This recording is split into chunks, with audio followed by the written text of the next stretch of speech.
Attention mga SSS pensioners, second tranche 1,000 pesos pension increase, may paraan na paano ito maibibigay. Ito na kaya ang katuparan sa matagal na ninyong hinihintay na maibigay ang 1,000 piso na second tranche pension increase mga SSS pensionado. Ito ang ating pag-uusapan sa video na ito.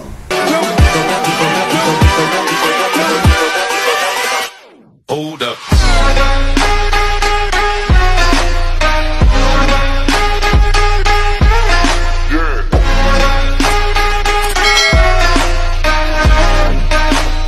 Hello mga ka-vlogs! Welcome dito sa aking YouTube channel. Magandang araw po sa lahat ng mga manonood. Saan po kayong dako sa mundo? Kumusta kayo mga ka-vlogs? Ang SSS second tranche 1,000 pesos pension increase, may paraan na nga ba na maibibigay? Ito na kaya ang kasagutan sa 7 taon na pag-aantay ninyo mga SSS pensionado. Mamaya-maya atin yung pag-uusapan. Pero bago ang lahat, kung bago ka pa lang dito sa aking YouTube channel o di kaya hindi ka pa nakasubscribe, abay click nyo muna ang ating subscribe button na nasa baba. Huwag nyo kalimutan na pindutin ang notification bell. Ilagay nyo po sa all para naman updated kayo sa lahat ng mga videos na i-upload ko.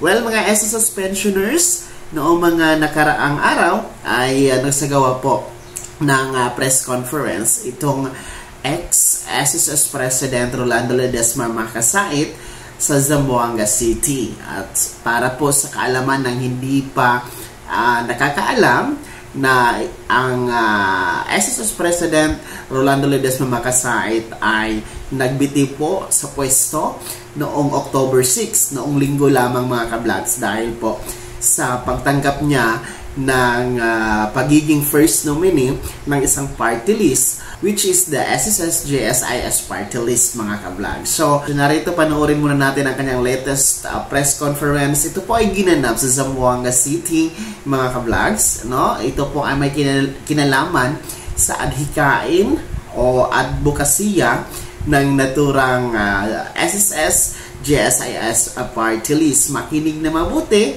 dahil ito na nga ba ang kasagutan para maibigay ang second tranche 1,000 pesos pension increase. Pagkayo, the journey that I'm taking right now requires experts.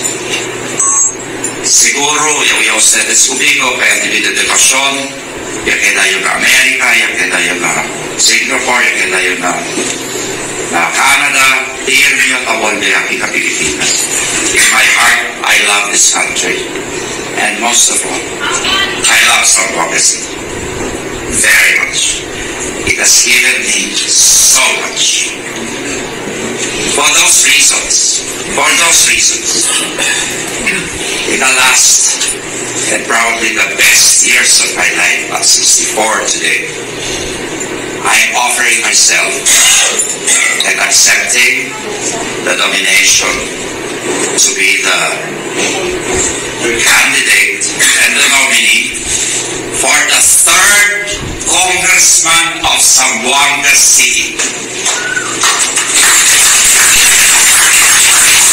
To represent not only GSIS and SSS pensioners and members, to represent the people of Zamboanga who have suffered so much.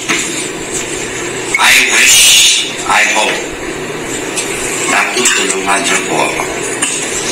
Marami pong mga tanong kayo sa akin kung magpupolitika ako, sentro yung politika, ano tablayo ko ng sedes. I will give it my best shot. And I promise you that there was a question asked of me that if I win sa satellite office dito sa Zamboanga,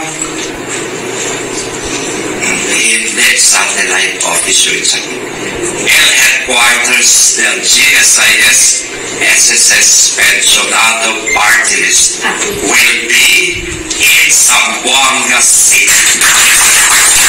So ayun po mga ka-vlogs, no? Mga SSS pensioners, inyo po napakinggan ang naturang press conference ng SSS President na si Mr.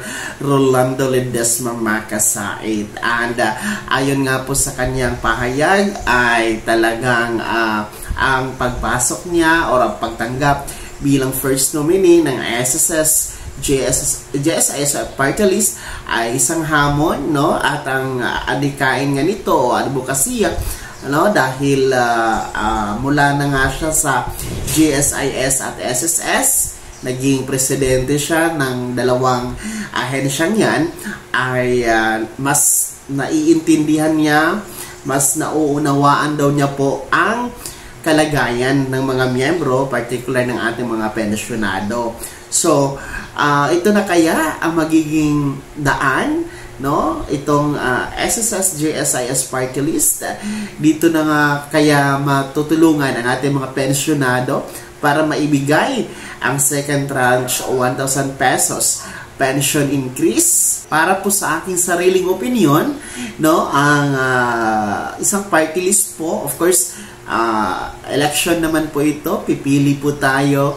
So, it's either manalo or matalo, dalawa lang naman dyan ang mapupuntahan dito sa SSS GSIS party list, mga ka-vlog. So, kung sakali naman pong papalarin, no, na manalo itong SSS GSIS party list at ang upo nga nito na magiging representative ay si Rolando Ledesma Makasait, no?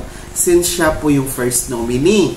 And sa ganang akin, no, medyo tagilid pa rin po ang usapin ng second tranche, no, na 1,000 piso na increase sa mga SSS pensioners kung sakaling uupo siya, no, kung makaupo po siya dyan sa Kongreso. Dahil hiwalay naman po talaga ang SSS sa Kongreso, no, hindi po saklaw, hindi po sakop ng budget ng Kongreso as representative ang any agency, no, gaya po ng SSS, kasi hiwalay po ang funds, hiwalay po ang pera ng Congress. It's either legislative or executive. Dito naman po sa mga agency na run by government, just like GSIS and SSS, no? Kaya para sa akin medyo tagilid pa rin,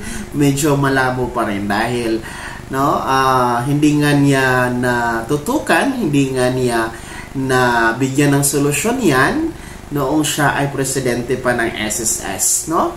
Hindi nga niya yan naibigay sa mga pensyonado noong siya pa ay presidente ng SSS, no? How much ngayon kung magiging representative siya ng SSS GSIS party list sa Congress, mga ka-vlog. So, para po yung sa akin sariling opinion, no?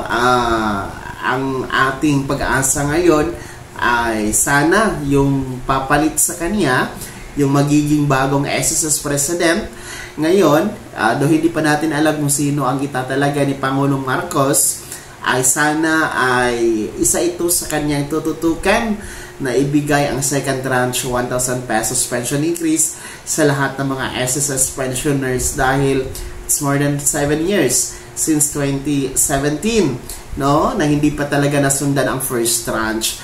So, kayo mga ka-vlogs, kayo mga SSS pensioners, ano po sa tingin ninyo, ano po ang opinion nyo at komento nyo regarding dito sa SSS GSIS party list na dinadala po ngayon ng SSS ex-president na si Rolando Ledesma Makasait? Sa tingin nyo ba, magkakatulong po ba ito para maibigay ang second tranche 1,000 pesos pension increase? At sa tingin nyo ba ay magiging benepisyo ito, no, sa mga SSS or GSIS members and pensioners, itong party list nito? At pangatlo, no, ano po sa tingin ninyo, no, susuporta ba kayo, iboboto nyo ba itong SSS GSIS party list? I-komento nyo na sa comment section na nasa baba. Pakilikip na yung buong pangalan at kung taga saan kayo, mga ka-vlogs. Bago ako matapos sa video na to, kung gusto nyo pong sumuporta sa aking YouTube channel, maaari nyo pong i-click ang ating super thanks button na nasa baba. Sa mga gusto maging miyembro, pwede po i-click nyo po ang ating join button. Maraming perks dyan mga ka-vlogs. Be my member now. Sana'y naging gabay ang video na to kahit paano na pag-uusapan natin ang mga mahalagang bagay na may kinalaman sa benepisyo sa pagiging miyembro, benepisyaryo at pensyonado sa SSS. Kung hindi ka pa nakasubscribe dito sa aking YouTube channel, maaari nyo nang i-click ang subscribe button na nasa baba. Huwag nyo kalimutan na pindutin ang notification bell. Ilagay niyo po sa all para naman updated kayo sa lahat ng mga videos na i-upload ko. Maaari nyo ding i-like ang video na to. At kung meron ka pang mga katanungan, maaari nyo i-comment sa comment section na nasa baba. At paki-follow na din po ang aking official Facebook page na nasa screen nyo. Muli po, ako si Daniel Timpawa na nagsasabing dito sa aking YouTube channel, Pawang Katotohanan at lahat totoo lamang.